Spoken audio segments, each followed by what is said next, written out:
Thank you very much, everybody. And congratulations to the class of 2017. That's some achievement. This is your day, and you've earned every minute of it. And I'm thrilled to be back at Liberty University. I've been here, this is now my third time, and we love setting records, right? We always set records. We have to set records. We have no choice. It's been a little over a year since I've spoken on your beautiful campus, and so much has changed. Right here, the class of 2017, dressed in cap and gown, graduating to a totally brilliant future. And here I am standing before you as President of the United States. So I'm guessing there are some people here today who thought that either one of those things, either one, would really require major help from God. Do we agree? And we got it. But here we are celebrating together on this very joyous occasion. And there's no place in the world I'd rather be to give my first commencement address as president than here with my wonderful friends at Liberty University. And I accepted this invitation a long time ago. I said to Jerry that I'd be there. And when I say something, I mean it.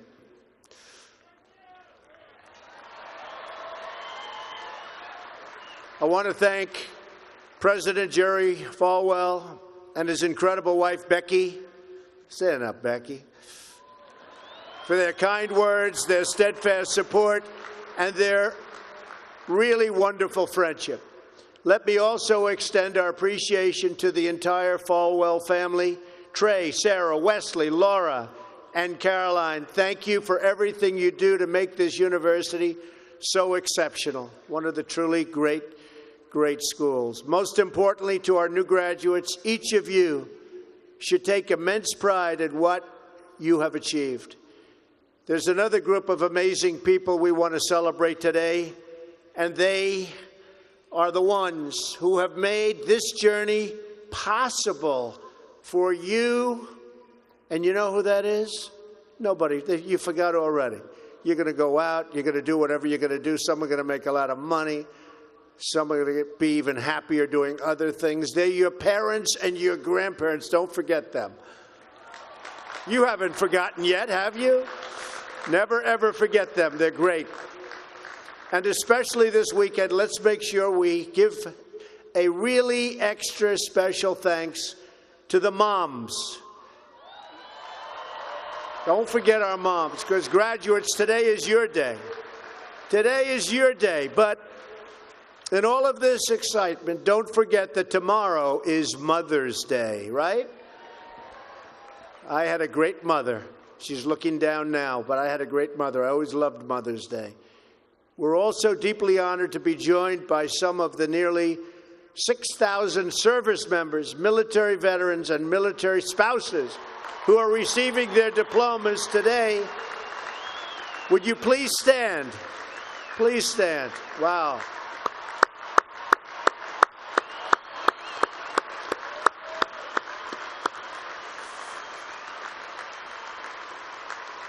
That's great. Thank you very much. Great job. We're profoundly grateful to every single one of you who sacrificed to keep us safe and to protect God's precious gift of freedom.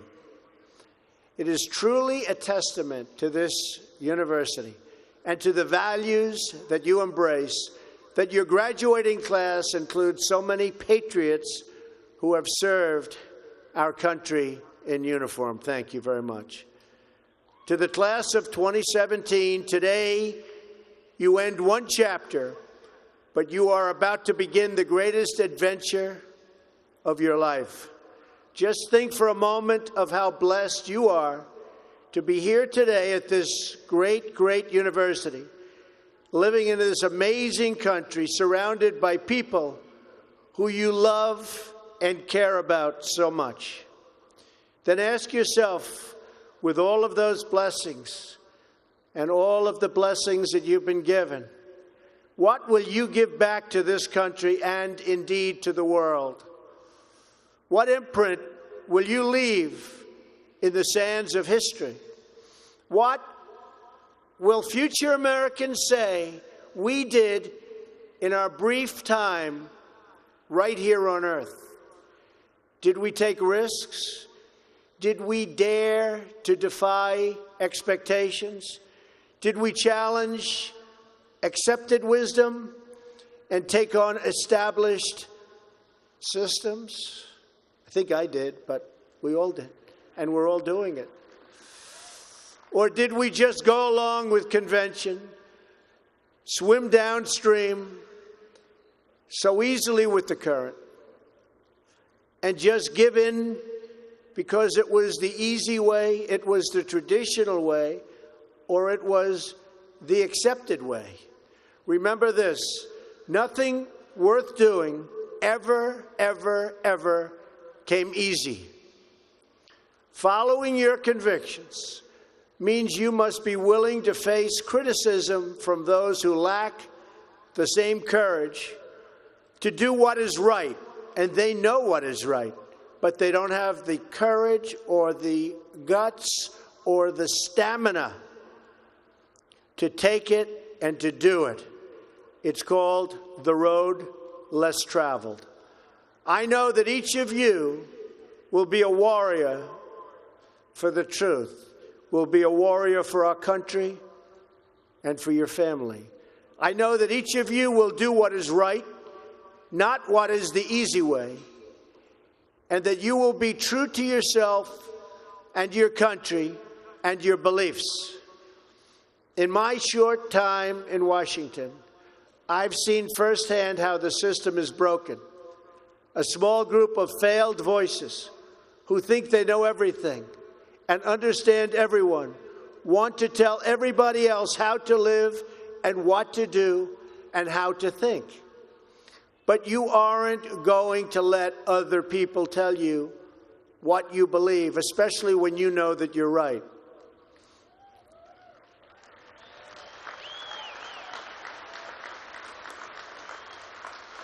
And those of you graduating here today who have given 500,000 hours of charity last year alone, unbelievable amount of work and charity, and few universities or colleges can claim anything even close. We don't need a lecture from Washington on how to lead our lives. I'm standing here looking at the next generation of American leaders. There may very well be a president or two in our midst. Anybody think they're going to be president? Raise your hand. In your hearts are inscribed the values of service, sacrifice, and devotion. Now you must go forth into the world and turn your hopes and dreams into action. America has always been the land of dreams because America is a nation of true believers. When the Pilgrims landed at Plymouth, they prayed. When the founders wrote the Declaration of Independence, they invoked our Creator 4 times. Because in America, we don't worship government, we worship God.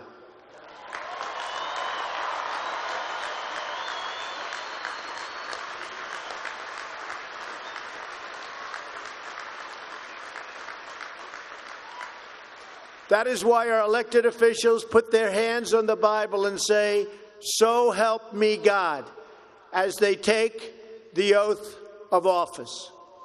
It is why our currency proudly declares, "In God we trust."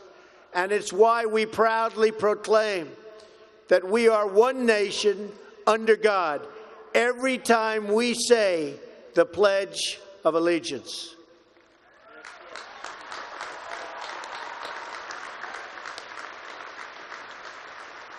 The story of America is the story of an adventure that began with deep faith big dreams and humble beginnings. That is also the story of Liberty University.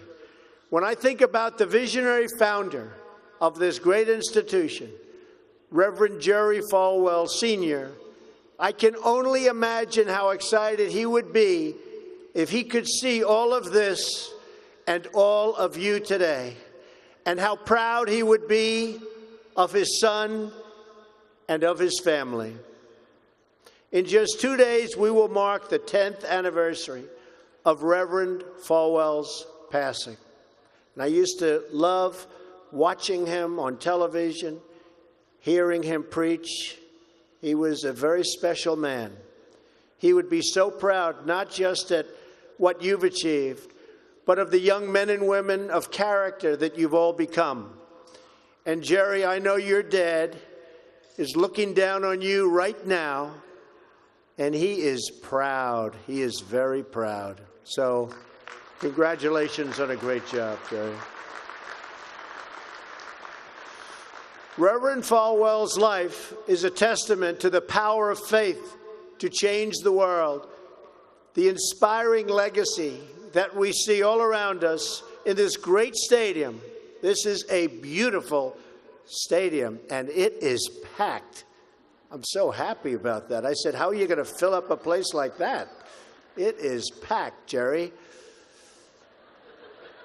In this beautiful campus and in your smiling faces, but it all began with a vision. That vision was of a world-class university for evangelical Christians.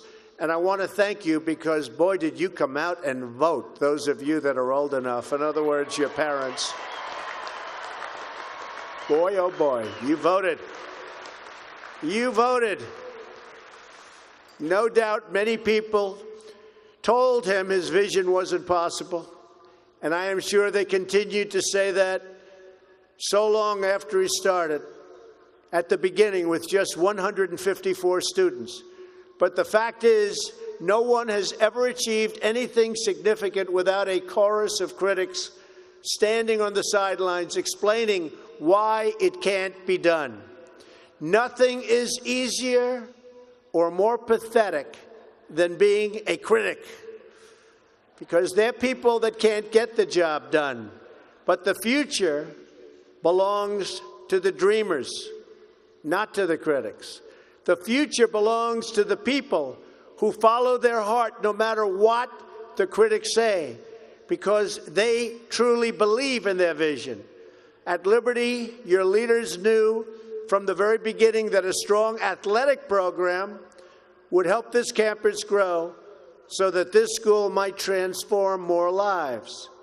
That is why a crucial part of Reverend Falwell's vision for making Liberty a world-class institution was having a world-class football team, much like the great teams of Notre Dame. Great school, great place. In fact, Vice President Mike Pence is there today, doing a fabulous job, as he always does.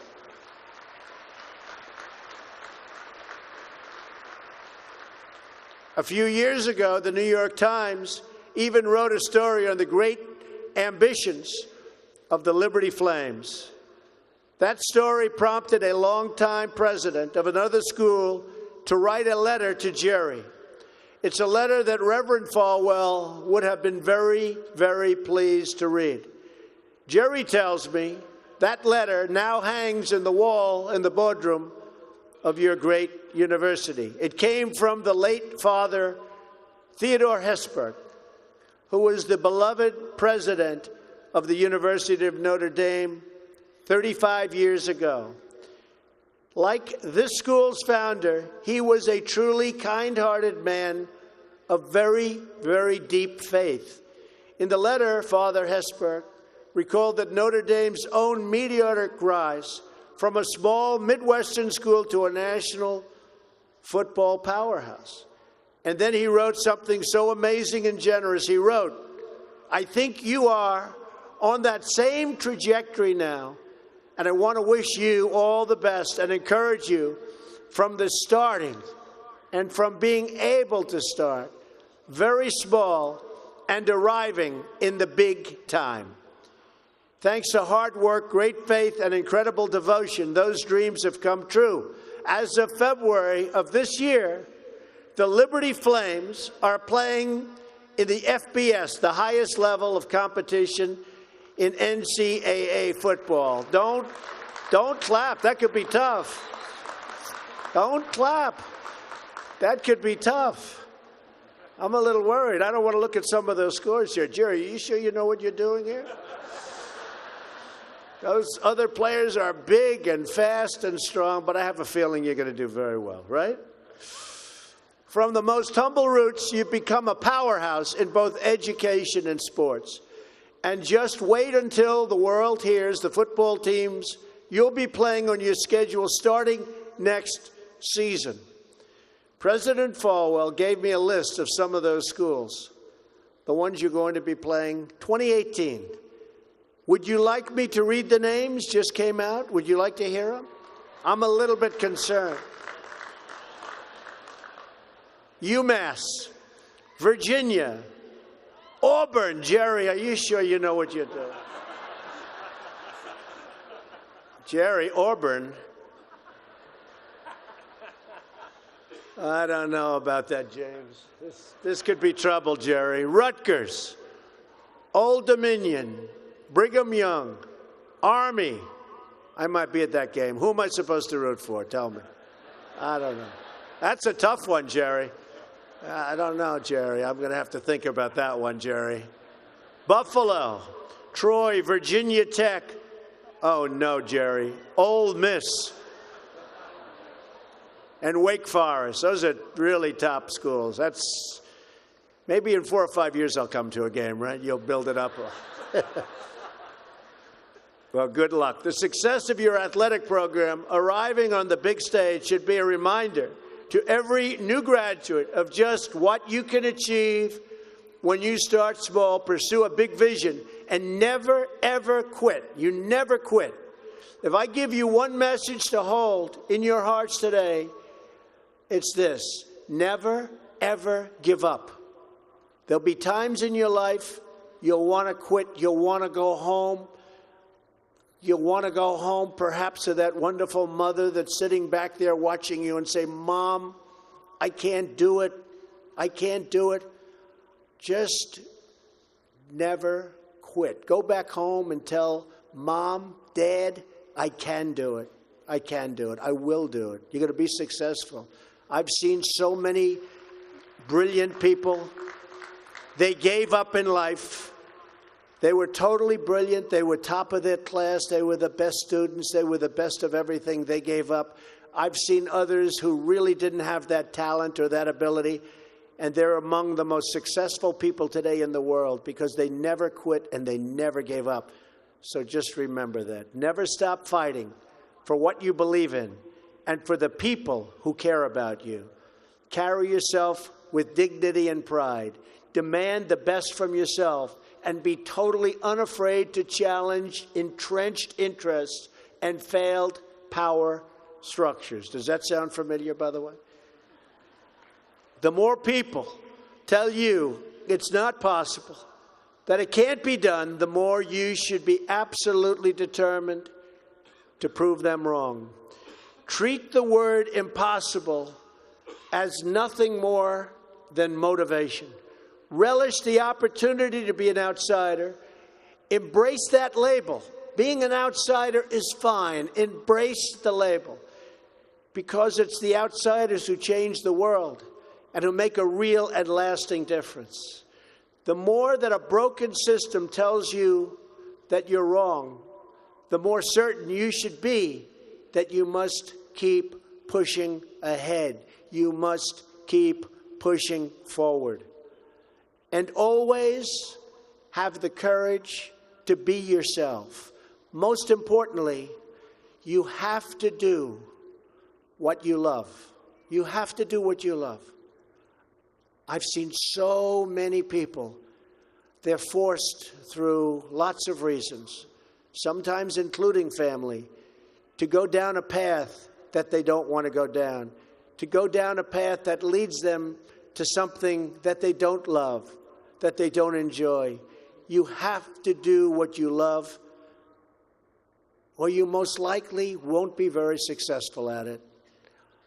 So do what you love. I want to recognize a friend who is here with us today, who can serve as an inspiration to us all. Someone who doesn't know the meaning of the word quit. Real champion. A true champion.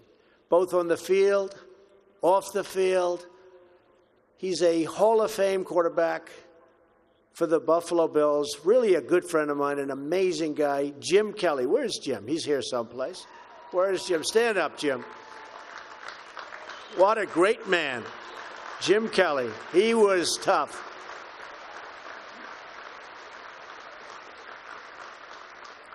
Jim, do you have any idea how much money you'd be making today? They'd hit Jim. It was like tackling a linebacker. They'd hit Jim, 4 guys, 5 guys that weighed 320, and he'd just keep going down the field. He was much more than a quarterback. He had tremendous heart, and he knew how to win. Jim is tough, and his toughest fight of all was that he beat cancer not once but twice.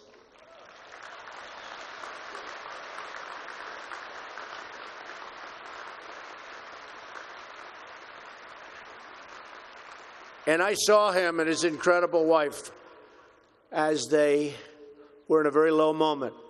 Jill, very, very low moment. And it was amazing the way they fought. It didn't look good. I would have said, maybe it's not going to happen.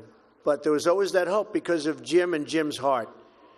But I want to just say it's great to have you here today, Jim. And these people are big, big fans. And if you could get a young version of Jim Kelly, you'll be beating a lot of teams, Jerry.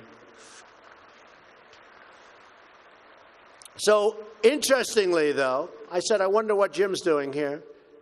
His daughter, Erin, crosses the goal line to you and today with you. So, Erin, stand up. Where are you, Erin? Where is Erin? Congratulations, Erin. Congratulations. Graduating from Liberty. Great choice. Thank you. Liberty University is a place where they really have true champions. And you have a simple creed that you live by, to be really champions for Christ. Whether you're called to be a missionary overseas, to shepherd a church, or to be a leader in your community, you are living witness of the gospel message of faith, hope, and love. And I must tell you, I am so proud as your president to have helped you along over the past short period of time. I said I was going to do it, and Jerry, I did it.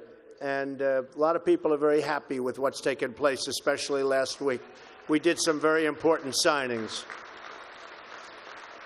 Right, James? Very important signings.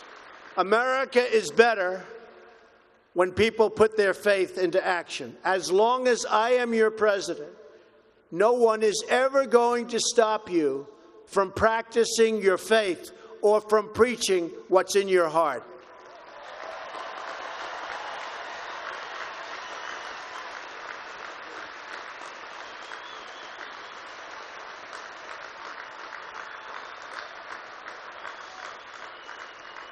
We will always stand up for the right of all Americans to pray to God and to follow His teachings.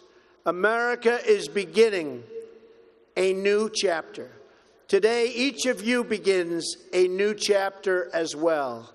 When your story goes from here, it will be defined by your vision, your perseverance, and your grit. That's a word Jim Kelly knows very well, your grit. In this, I'm reminded of another man you know very well and who has joined us here today. His name is George Rogers, Liberty University CFO and Vice President for a quarter of a century. During World War II, George spent 3.5 years as a prisoner of war. He saw many of his fellow soldiers die during the Bataan Death March. He was the victim of starvation and torture as a prisoner of war. When he was finally set free, he weighed just 85 pounds and was told he would not live past the age of 40. Today, George is 98 years old.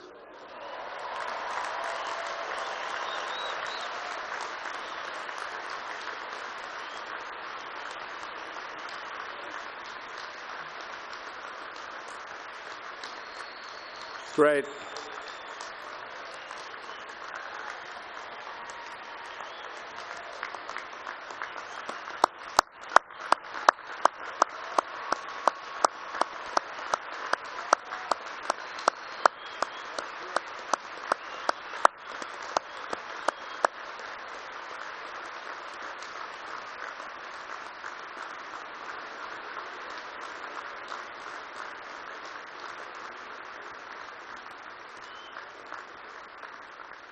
That's so great, George. If anyone ever had reason to quit, to give in to the bitterness and anger that we all face at some point, to lose hope in God's vision for his life, it was indeed George Rogers. But that's not what he did. He stood up for his country. He stood up for his community. He stood up for his family, and he defended civilization against a tide of barbarity, the kind of barbarity we're seeing today and we've been witnessing over the last number of years. And I just want to tell you, as your president, we are doing very, very well in countering it. So you just hang in there. Things are going along very, very well. You'll be hearing a lot about it next week from our generals. Things are going along very, very well. Through it all, he kept his faith in God, even in the darkest depths of despair. Like so many others of his generation, George came home to a nation full of optimism and pride and began to live out the American dream. He started a family. He discovered God's plan for him and pursued that vision with all his might, pouring his passion into a tiny college in a place called Lynchburg, Virginia. Did you ever hear of that? Lynchburg? We love it. Do you like it? We like it, right? I flew over it a little while ago. It's amazing, actually. What started as a dream with a few good friends, he helped shepherd into the largest Christian university in the world. Just look at this amazing, soaring, growing campus, and I've been watching it grow because I've been a friend of Liberty for a long time now, Jerry. It's been a long time. Thanks in great part to George's financial stewardship. Hundreds of thousands of young hearts and souls have been enriched at Liberty and inspired by the Spirit of God. George, we thank you and we salute you, and you just stay healthy for a long time, George. Thank you.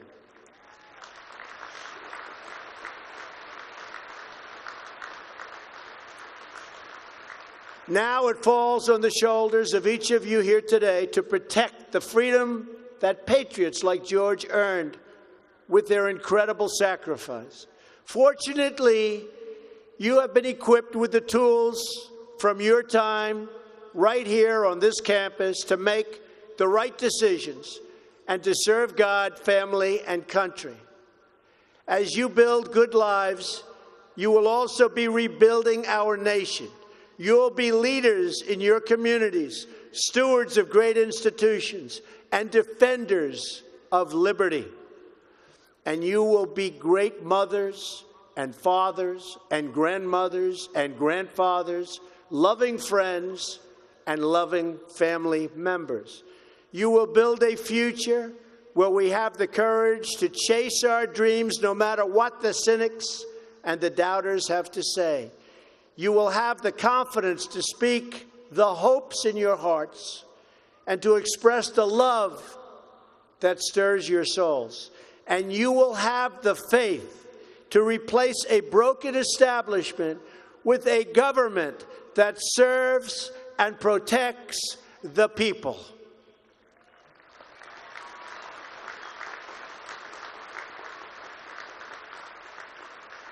We must always remember that we share one home and one glorious destiny.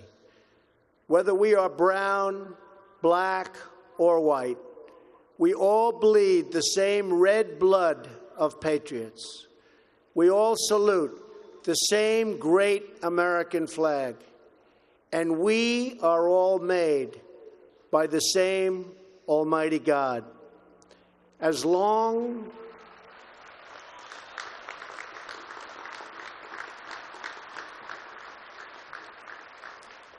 as you remember what you have learned here at Liberty, as long as you have pride in your beliefs, courage in your convictions, and faith in your God, then you will not fail.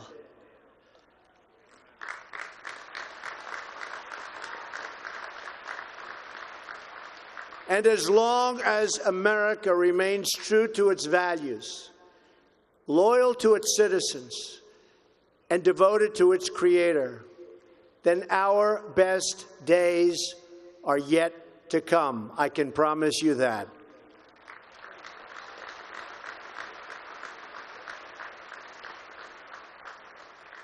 This has been an exceptional morning.